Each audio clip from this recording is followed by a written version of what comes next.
Hi friends, welcome to प्यारा India. और friend, जैसा कि आप लोगों को पता है कि कल से यानी कि 17 जून 2023 से स्थानीय की परीक्षा जो 2023 में होने वाली है शुरू होगी। तो इसमें आप लोग को बहुत ही ज़्यादा बदलाव किया गया है। आप सभी को पता भी है कि जो भी इस बार 2023 में वो स्थानीय हो या फोकानिया हो या मौलवी की परीक्षा हो, उन सभी में बदलाव किए गए हैं।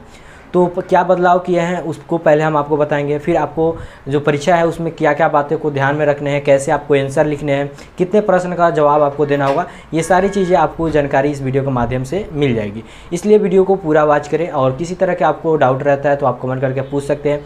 टेलीग्राम और इंस्टाग्राम का लिंक आपको डिस्क्रिप्शन बॉक्स में मिल जाएगा, वहाँ से भी फॉलो करके हमसे बातें कर सकते हैं। तो वीडियो शुरू करने से पहले फ्रेंड, अगर प्यारा इंडिया यूट्यूब चैनल पर आप नए हैं तो चैनल को सब्सक्राइब कर लें और बेल आइकन घंटी को प्रेस करें, जिससे कि नई वीडियो की नोटिफिकेशन आपको मिलती रहे। और वीडियो अच्छी लगे तो लाइक करें, अपने दोस्तों को शेयर करें। तो फ्रेंड, आपको एक इम्पॉर्टेंट बात ये बता दें कि आप लोग बहुत ही बच्चे जो हैं परेशान रहते हैं, जैसे कि पूछते हैं कि प्रीवियस ईयर का क्वेश्चन हमको दे दीजिए, पिछले साल कैसे प्रश्न आया था, तो उसका PDF है या आपके पास, तो आप हमको शेयर करें। तो ऐसा अभी तक फ़िलहाल मेरे पास नहीं था, मगर आप लोग चाहेंगे तो हेल्प हो सकता है कि इससे क्या होगा कि आपके जो भी घर के बच्चे हैं, भाई बहन हैं, जो अगले साल इम्तिहान और स्थानीय की परीक्षा देंगे, तो उनको अगर क्वेश्चन पेपर चाहिए तो कैसे मिलेगा। इसके लिए आप क्या कीजिए कि मेरे व्हाट्सअप नंबर जो स्क्रीन पर आपको दिख रहा है, इस पर आप लोग शेयर कर दीजिएगा, ज़रूर शेयर कीजिएगा। इससे क्या होगा कि आप लोगों को यूट्यूब पर हम आपको उसका आंसर भी बता देंगे, क्या क्या आंसर आपका हो सकता है। और आगे जो बच्चे आएंगे उन लोगों को भी पता रहेगा कि किस प्रकार से प्रश्न पूछे जाएंगे, जिससे उनको बहुत ही हेल्पफुल होगा। इसलिए आप लोग ज़्यादा से ज़्यादा कोशिश करें कि मेरे व्हाट्सअप नंबर पे सभी लोग सारा क्वेश्चन, अपना जो भी क्वेश्चन पेपर पूछा जा रहा है उसको ज़रूर व्हाट्सअप करें, फ़ोटो खींचकर ज़रूर उसका भेज दें। तो फ्रेंड, जो 2023 में होने वाले हैं स्थानीय की, तो उसमें क्या क्या बदलाव किया गया है। तो देखिए, पहले क्या होता था कि आप लोग की जो स्थानीय की परीक्षा जो होता था 1000 नंबर का होता था, ठीक है, यानी कि 10 पेपर आपके होते थे। मगर इस बार से क्या किया गया है, एक पेपर को कम करके 9 पेपर का आपका इम्तिहान होगा, ठीक है। और इस प्रकार से आपको टोटल 900 नंबर का पेपर देना होगा। और क्या क्या नियम है, जैसे कि आप परीक्षा दीजिएगा तो पहले क्या आता था, एडजेक्टिव सवाल नहीं पूछे जाते थे।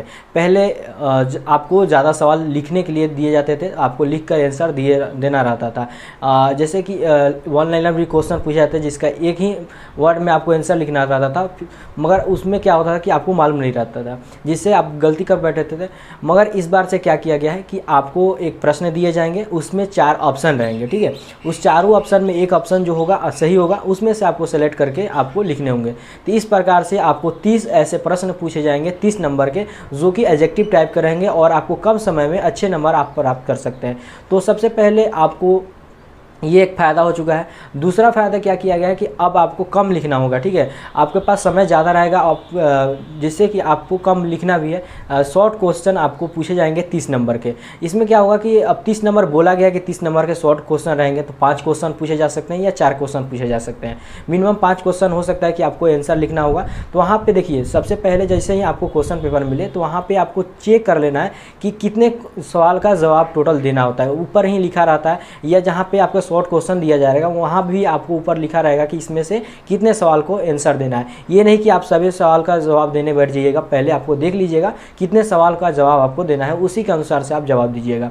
उसके बाद आपके लॉन्ग क्वेश्चन होंगे। लॉन्ग क्वेश्चन जो होगा आपको 40 नंबर का रहेगा। तो हो सकता है कि 2 या 3 क्वेश्चन पूछे जाए आपको 15 या 10 नंबर करके, जिससे कि आपको कम समय में आप ज़्यादा आंसर लिख सकते हैं। अब रही बात कि अगर आपको शॉर्ट क्वेश्चन यानी लघु उत्तरीय प्रश्न पूछे जाते हैं, तो उसको आपको मिनिमम एक पन्ना में कितने पेज होते हैं, 2 पेज होते हैं, तो आपको 2 पेज में आंसर दीजिएगा, तो हो सकता है आपको अच्छे नंबर मिल सकते हैं। और आपको जो लॉन्ग क्वेश्चन होता है उसको मिनिमम 4 पेज में दीजिएगा, यानी कि 2 पन्ना में आंसर दीजिएगा। अधिक में दे सकते हैं, मगर मिनिमम इतना में लिखिएगा तो आपको अच्छा नंबर मिलने की संभावना है। अब बात करते हैं कि आपकी परीक्षा जैसे शुरू, आपका एडमिट कार्ड मिल गया है, अब आप जाते हैं आपके जहाँ पे एग्ज़ाम सेंटर बनाया गया है एग्ज़ाम देने के लिए। एग्ज़ाम हॉल में जाने के बाद अपना जो भी अटेंडेंस है, रोल नंबर है, उसको देख लीजिएगा कहाँ किस रूम में एग्ज़ाम आपका पड़ा हुआ है, तो उस सीट पे जाके बैठ जाइएगा। और वहाँ पे बैठने के बाद आपको सबसे पहले कॉपी दिए जाएंगे। कॉपी पर आपको क्या करना है कि अपना सही से नाम और अपना रोल नंबर और रोल कोड, जो भी चीज़ दिए रहते हैं उसको सही सही पहले भर लेना है। ये नहीं कि आपको घबरा जाना है, पहले इसको अच्छे तरह से भर लेना है, आपके पास समय बहुत ही रहेंगे। तो ये भरने के बाद क्या करना है आपको कि आपको क्वेश्चन पेपर मिलेगा। अब क्वेश्चन पेपर जैसे ही मिलेगा उसमें सबसे पहले ऊपर कुछ निर्देश दिए रहते हैं कि कितने सवाल को जवाब देना है, उसको पहले आप पढ़ लीजिएगा, उसके बाद ही आप फिर आगे प्रश्न पढ़िएगा। तो जब सवाल पढ़िएगा तो उसमें आपको मालूम चल जाएगा कौन कौन से सवाल आपको अच्छे से आते हैं।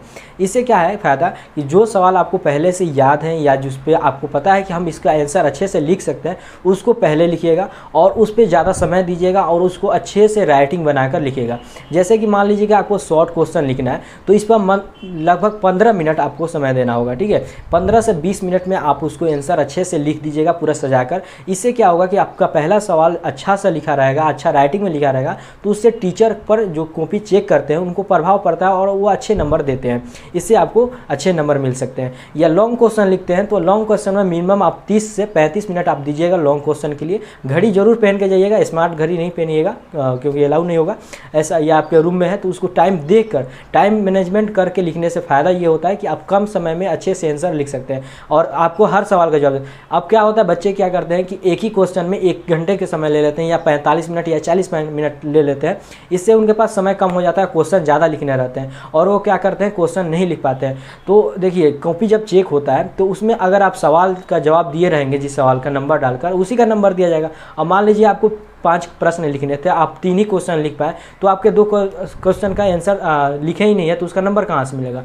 तो कोशिश करें कि आप थोड़ा सा कम ही लिखें मगर 5 का आंसर जरूर लिख कर आए। इससे क्या होगा कि जब एग्जामिनर जब कॉपी चेक करेगा तो उसको नंबर बैठाने में दिक्कत नहीं होगी। अगर आप मान लीजिए कि एक सवाल का 10 ही लाइन में लिखे हैं तो हो सकता है कि आपको 5 नंबर का क्वेश्चन है तो 2 नंबर या 3 नंबर मिल जाएंगे। इससे आपको बेनिफिट हो सकता है, तो ये फ़ायदा होने वाला है। तो आप सभी सवाल का जवाब जरूर लिख कर आइएगा, चाहे आप कम समय में कुछ कुछ ही लिखिएगा मगर आपका सभी का आंसर रहेगा, नंबर डाला रहेगा, तभी आपको नंबर मिल सकता है। ये एक फ़ायदा हो सकता है। और दूसरा बात आपको ध्यान में रखनी है कि जब भी आप आंसर लिखें तो उसमें आंसर लिखने के समय सवाल को पूरा नहीं लिखें, ठीक है। जैसे कि बच्चे क्या होते हैं कि जैसे क्वेश्चन पेपर पर सवाल दिया रहता है तो उस सवाल को पूरा लिख देते हैं उत्तर पुस्तिका पर, यानी कि आपका आंसर जो जिस पे लिखा जाता है। तो सवाल को आपको नहीं लिखना है, सिर्फ आप जिस सवाल का जवाब लिखने वाले हैं उसका नंबर डालिए और उसको जवाब लिख दीजिए वहाँ पर, जैसे कि 1 का जवाब है, ठीक है। इस तरह से आप लिख दीजिए और उसको क्या कीजिए कि थोड़ा बड़ा में लिखिए, या आपके पास ब्लैक पेन है तो ब्लैक पेन भी लेकर जाइए, उसको आप ब्लैक पेन से लिखिए और बड़ा में लिखिए, जिससे कि आपको टीचर का नज़र उस पर जाएगा कि हाँ बच्चा इस सवाल का जवाब यहाँ पर लिखा हुआ है। उससे आपको अच्छे से नंबर मिल सकते हैं। तो ये सारे कुछ बातें हैं जो कि बच्चे अगर ध्यान देते हैं तो अच्छे नंबर मिलेंगे। वैसे हम आपको ये सब क्यों बता रहे हैं कि हम भी यही सब बातों को फॉलो करके परीक्षा पास। मेरा जो उस तरह की परीक्षा जो हुआ था लगभग 10 या 11 साल के थे तभी हम एग्ज़ाम दे दिए थे और यही सब बातों को फॉलो किए थे। और अभी तक मान लीजिए कि मेरा जो मौलवी का इम्तिहान जो हुआ था मात्र 14 साल के एज में हम मौलवी की एग्ज़ाम दिए थे और सभी में यही बात फॉलो किए थे। जो भी हमको सवाल आता था तो उसको पहले लिखते थे, उसको अच्छे से सजा के लिखते थे और मेरा हर एग्ज़ाम में लगभग फर्स्ट डिवीज़न है। तो ये अपनी बड़ाई नहीं कर रहे, ये चीज़ें हम बनाए थे अप्रोच अपना और इस प्रकार से आंसर लिखते थे तो जिससे कि हमको अच्छा नंबर मिलता था। इसीलिए हम आप सोचे कि आप लोग भी इस बातों को फॉलो करें और अच्छे नंबर से पास हों। तो जो भी बातें थी आपको बता दी हैं और आपको डरना नहीं है, अच्छे से जाना है एग्ज़ाम में और अच्छे से आपको खुद को घबरा कर नहीं आंसर लिखना है। जो भी सवाल पहले आते हैं उसको लिखिएगा, उसके बाद आपको हो सकता है कि एग्ज़ाम में तो पता ही है कि बिहार में चीट थोड़ा पुर्जा चलता है, तो चीट वगैरह भी लेकर जाइएगा। ऐसे नहीं कि खुलेआम लिखने लगे, आपको जब मौका मिले तो आप आंसर जरूर लिखिए जिसका सवाल का जवाब नहीं आता है। तो फ्रेंड वीडियो में बस इतना ही। वीडियो अच्छी लगे तो लाइक करें।